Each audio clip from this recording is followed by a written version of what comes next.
Hey, want to learn some tips and tricks, some do's and don'ts when it comes to reconciling your bank accounts or credit card accounts in QuickBooks Online? Well, I want you to stick around. This video is for you.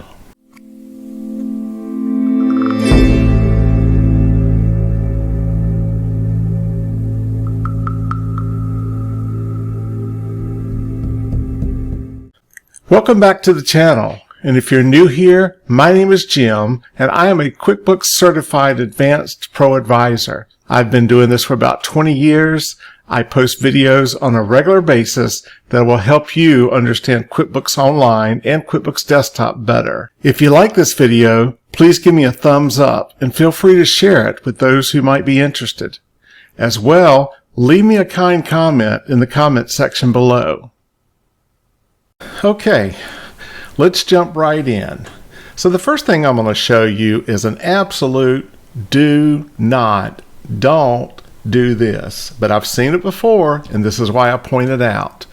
You do not want to go to your chart of accounts. We're talking about bank reconciliations. Go to View Register and start clicking off or changing these transactions to reconciled. You don't want to do it. Don't do it. Stay out of this register. Yeah, there's a time and a place to be in this register, but as a rule, don't go here to try to reconcile your bank account because it won't have the desired results. All right. Now, a do. You absolutely want to go to banking. Let's see. We're going to go to banking. And you want to make sure, whatever month you're reconciling, that you don't have any transactions that are still sitting out here in banking. Now, in this case, we're reconciling April, I think it is. And this isn't a real reconciliation. It's all produced just to do this video. But yeah, make sure that there's no April transactions if you're reconciling April. Make sure there's no May transactions if you were reconciling May. And if you were reconciling June, well, you're not ready to reconcile yet because you got to deal with these transactions first. And let's make sure that these get put into QuickBooks Online first. Now, I have I have another video that talks about how to master the whole banking functionality of QuickBooks Online. It is well worth watching. You can see it up here. And so here we go. When to reconcile, you want to click the gear. You want to come down here to reconcile. All right, and so here's some tips and tricks for this. First of all, make sure that you're reconciling the correct bank account. It's really the only account in this scenario, but you may have multiple bank accounts, and certainly if you're reconciling a credit card, you may have multiple credit cards. So make sure you've selected the right one here.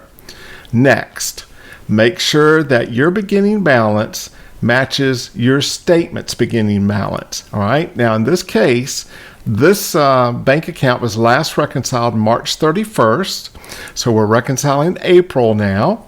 So make sure as you're looking at your April bank statement that the beginning balance matches.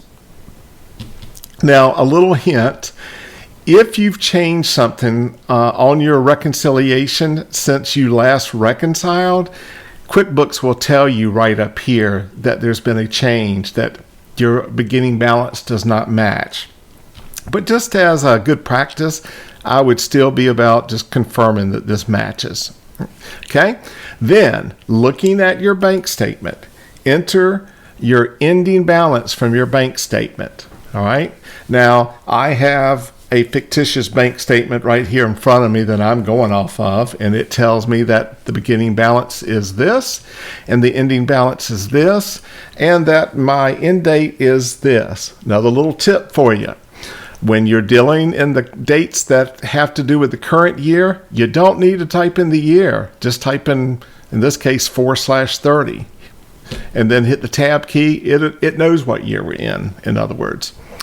Then we're going to click Start Reconcile. Now, I can tell you immediately, looking at this, we are right on the money. All right? Now, some tips, some do's, if you will.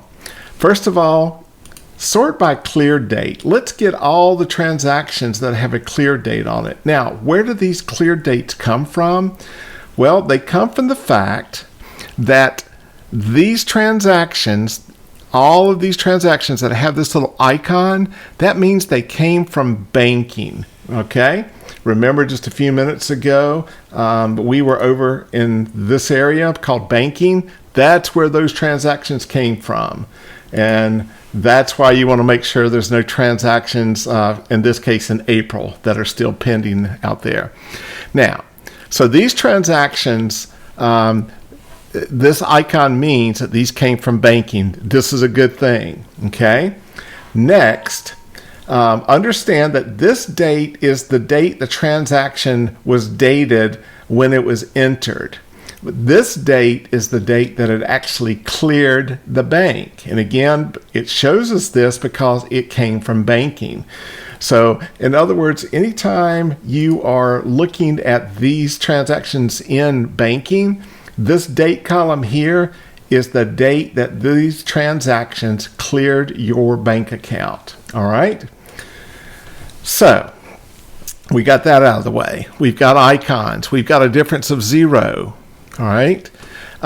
If we look at our bank statement, we should have payments on our bank statement that equal this amount in this case. Make sure that this amount equals. Now, if you got a difference of 0, there's a dang good chance that they equal each other.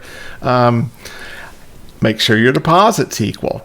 But here's the scenario that that you're most apt to see, is that you've got a transaction that shouldn't be cleared that is cleared, and so you've got a $55 difference in this case, and you're going, where am I off? So in this case, look to see, do your deposits match the bank statement? Yes? Okay. Then do your payments. Or no, they do not? Well, you got to find the problem. Know also that you can sort by these various columns to get all the deposits together. We're going to talk about this transaction in just a few minutes. You can also say, I just want to see deposits, okay? Or I just want to see payments. I typically just leave it on the all, and I'll sort these columns, okay? Now, if your bank deposits amounts do match, then you know that your issue is going to be over in payments. All right. In this case, I purposely clicked off a transaction that I know full well doesn't belong on this statement. Okay. I did it just to show you what, how to go about doing this if you do have a difference. So if we look at this transaction, you go, well, geez, it's got an icon there. It came from banking. I'm going to remove that. But here's the issue with it, okay? The issue with it is this. Yes, it was put in April, but it doesn't clear until May, all right? So we wouldn't want this, well, I shouldn't say we wouldn't want it on the included. It wouldn't be on the bank statement if it didn't clear until May. Yeah, it would be on your May bank statement. And sometimes this happens. It's more apt to happen if it's a hard check. If it's a transaction like this, written on 4/22, cleared on 4/29, especially the later you get into the month, the more likely it is that a check that you wrote later in the month is not going to clear until the following month. All right? So leave that unchecked. Now, let's talk about these two transactions right here, because this is another don't do this, but I did this on purpose to illustrate my point. If you have transactions that in this case, we're reconciled through March, why in the world would a deposit dated December not have cleared by now? Okay? Something's amiss there. If you had a check written back in December that still has not cleared, it's possible. It is possible that that person is still holding that check. Okay? It's possible they lost the check. So you pick up the phone or you send an email and you go, hey, we issued check 12345 to you back in December. Well, do you still have that check? Do you plan to deposit that check? And the bank will still take it at this point. I've seen the bank take checks that are over a year old, especially when they're like paychecks. So anyway, just know that. But we need to deal with these. Now, in my fictitious case, I know that the solution is that this was a duplicate deposit. And so I'm going to click Edit. And yeah, I also see that this transaction is not the result of a invoice or sales receipt. It was manually put in, and it didn't come from banking. Okay, so I'm going to click More, Delete, and delete this transaction.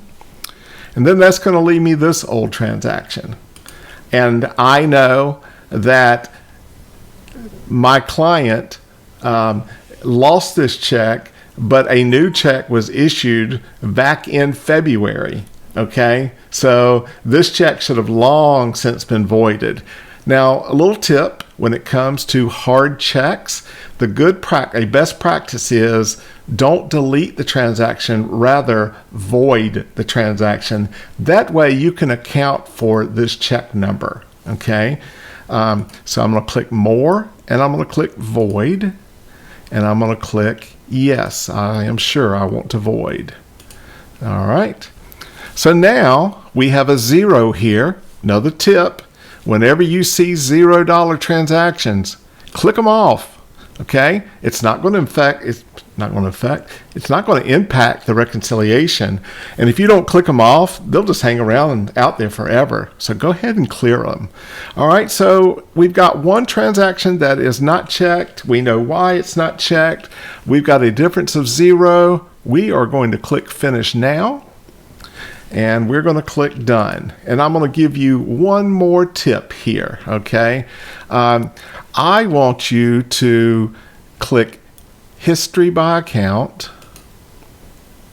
And I want you to click View Report for this. All right, and well, first of all, let's look at what we're looking at.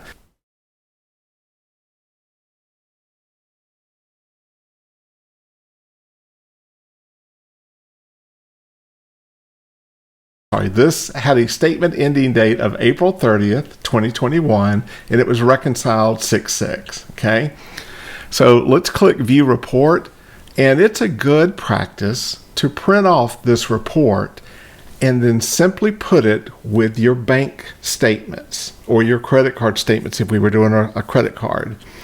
All right, personally, I like to have a binder.